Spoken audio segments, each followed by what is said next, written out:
The eyeliner I use on clients is the Inglot Gel eyeliner. I make eyeliner out of eyeshadow using Inglot Duraline. I also use the Nude Sticks pencils, and I like the Nude Sticks pencils because they're thicker. I can scrape them off onto a palette or onto the back of my hand and use them off the back of my hand so the pencil's not coming into contact with my client's eye. So those are the things that I use for eyeliner on my clients. Gonna pull out my color wheel for this one. So if you have a powder that's too yellow, you probably want to apply something with some lavender over top. So any of the translucent powders that have that lavender base will work to help neutralize some of the yellow.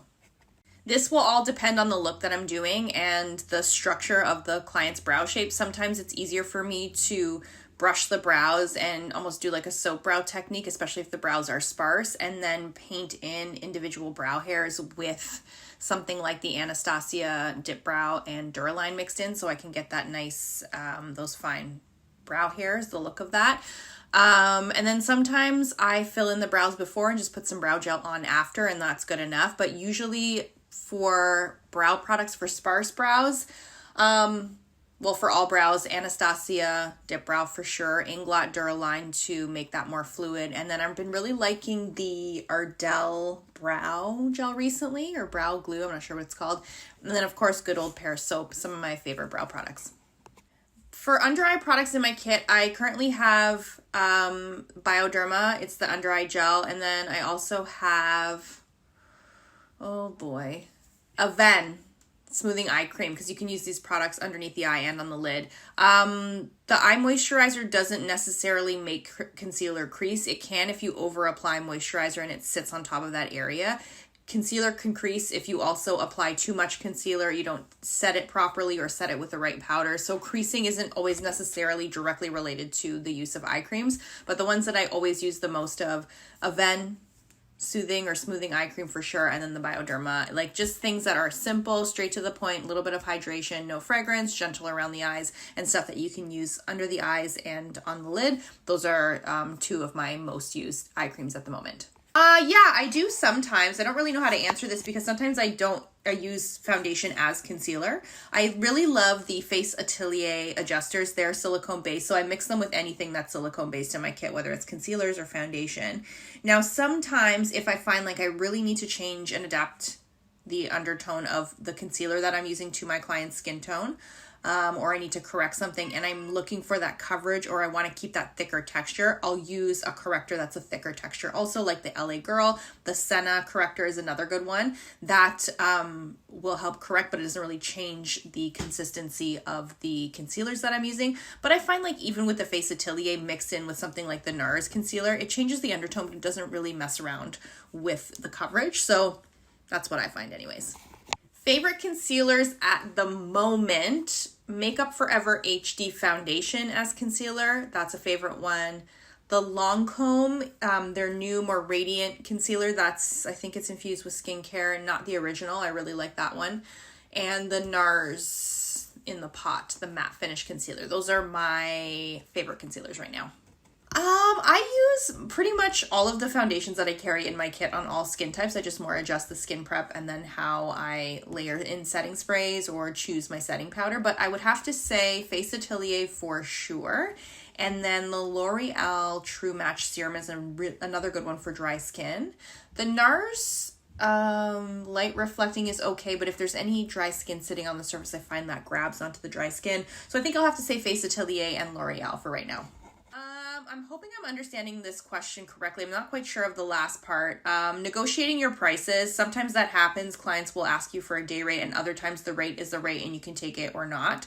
So that's the answer to that. As far as getting more commercial work and bigger projects, you have to align yourself with those types of clients. So it may start by you assisting more senior artists or artists who have more of that type of experience, networking with people who work on these types of jobs, doing creatives to show work that looks like what bigger commercial clients are producing in your market. Like you have to align yourself completely with the right people. You have to be putting out the right type of work to attract these clients, and you have to be really putting yourself out there to get closer to that ecosystem in your market if those clients exist in your market. So that I hope is helpful for you.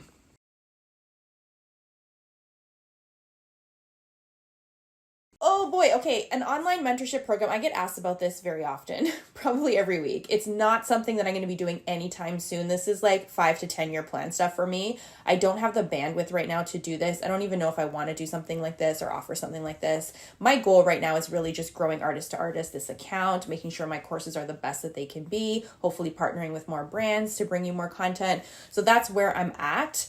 I am working right now this minute as we speak. My laptop is open on some stuff that is going to be launching at the end of this month, Black Friday. Listen up. We'll talk more about that in a little bit. I'll be posting.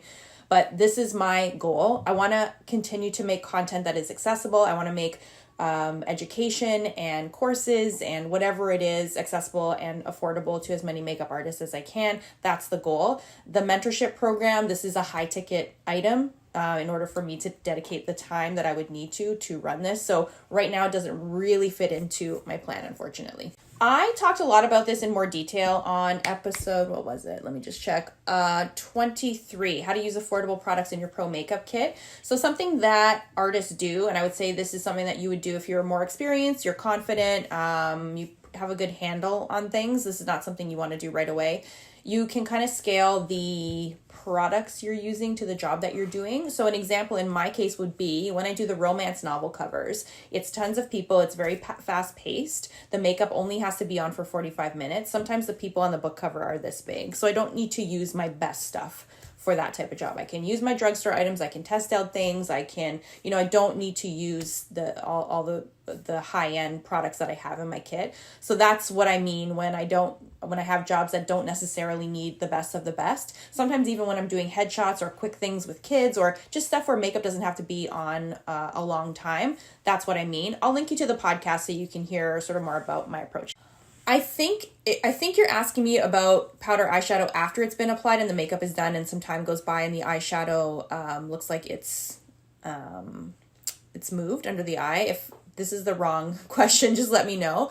But sometimes when the eyes aren't primed properly, this can cause a lot of shadow to sit on the eyes. It doesn't really adhere, and then it starts to migrate. A lot of people really load on shadow, and it sits under the lower lash line. So if you have anybody that has an oilier face or you use too much product under the eye, too much concealer, too much eye cream, it can grab that shadow that's kind of hiding on the lower lash line and cause it to kind of smudge. So those are the two main culprits usually. I hope this is what you mean by this.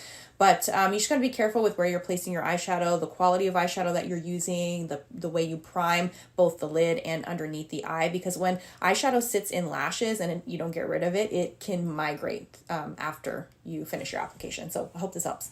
Let's talk about the Sephora sale. It is happening very soon. I sent around a newsletter today. Every Tuesday is newsletter day. It's usually podcast day too, but we didn't do that this week because I'm overwhelmed. If you missed the newsletter, I did a whole newsletter about how to think about investing in certain makeup products or brands when things like the Sephora sale happen, so you're not wasting your money, you're not spending on things that you maybe won't use. So I'm going to link you to that newsletter. If you haven't subscribed, please subscribe. It's an amazing resource. I put a lot of work and effort into these newsletters. I'll link you to today so you can see what I'm talking about. I'm going to start with some of the brands that I would recommend you take a look at, and this is provided you don't already have a pro discount with some of these brands. So also, just want to say, these are brands that I use in my kit. I'm not just pulling things out of thin air here. So Charlotte Tilbury is one crowd pleaser. People love her products. They're multi-purpose. The shade selection is great. Packaging is beautiful. Everybody knows the gold packaging. So Charlotte Tilbury is one brand you maybe want to look at. Patrick Ta.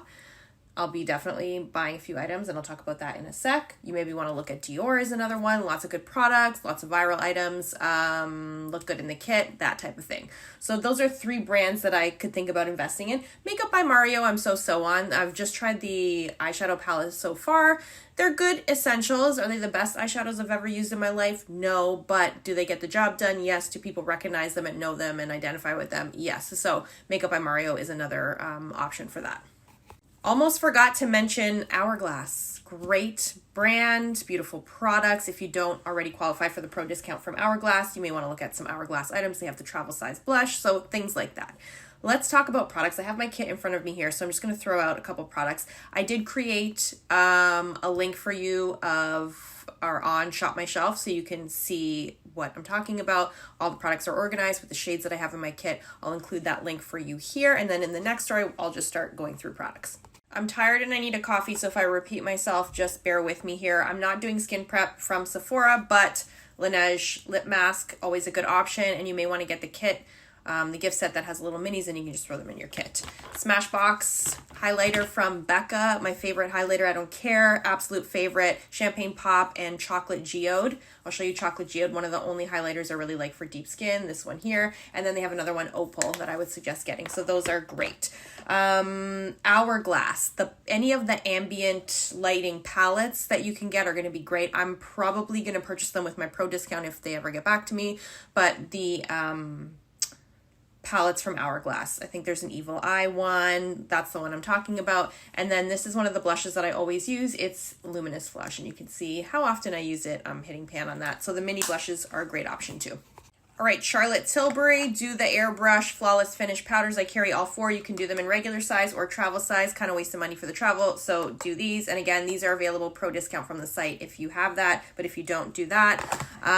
These things here, I do like the contour and all that. I don't have it in my kit at the moment, but I use these Beauty Light wands. This one is Pinkgasm and this one is Spotlight. And Spotlight is actually better as a luminizer than the this thing, the Hollywood Flawless Filter on fair to light skin. So this is a better option than this.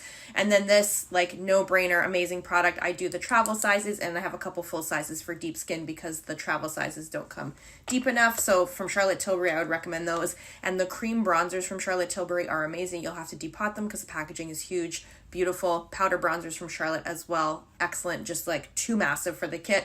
But those are some products. And Pillow Talk lipstick, no-brainer. Eyeshadow palettes, undefeated. Tarte eyeshadow palettes. Look how many I have in my kit. I'm going to probably do a restock and maybe get some new ones. Super affordable, great shadows. Again, if you don't have a pro discount from Tarte, buy them from the Sephora sale. They are excellent. I cannot recommend them enough. Makeup Forever HD Liquid Foundation, excellent. Makeup Forever HD Concealer, this one, also excellent. Probably worth getting, again, if you don't have the pro discount. And some Dior. I do want to try the liquid highlighter and the powder highlighters, but this is, one of those products that just works well. Great for eyeshadow, great for skin. And I think that is, Rare Beauty Blush. Also undefeated. Love this blush. Pretty much my favorite one. I have Lucky, great for deep skin. Hope and Virtue. I'm going to get a full size of Happy, most likely. But these little minis, a little goes a long way, but definitely worth the money.